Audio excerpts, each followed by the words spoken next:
Kaunti ma Homa Bay kama jaod bura ma Kasipul Ong'ondo Were okichore gi chien e weche ma osebedo kaluore ni en ema onyawo tulo e alworano. Were tudo rochruok mar arita kwe ma Kasipul gi siasa ma oiw ma okoni joma olap dhogi ndong' na oko oneno sani dhigo nyime.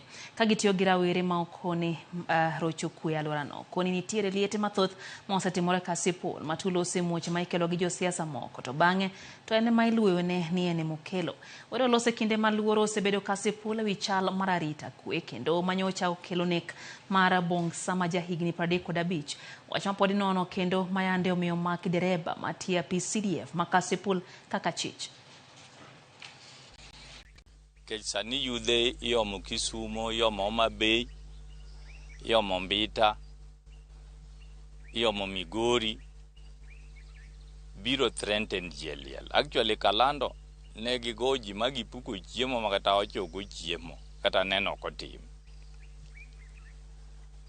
To trend no continue pod wadong' gi higa 3 gi wiye. To kata ka ng'ato dwaro komo kiluonga ji okilima lima ji kanisa idhia kamano. Ang'amo ni tiyo gi ji mai Kasipul. Ere tiende golo ji oko. Nyocha gacha utuchi madrepa ogo gi kijende mokari ariyo poni osiptal. Tadwa kone ji, adwa chako gi polis.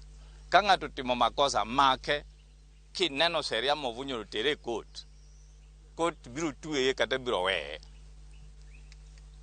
Obed ng'ama pinga make bogibide kabire police station kata ka go sime.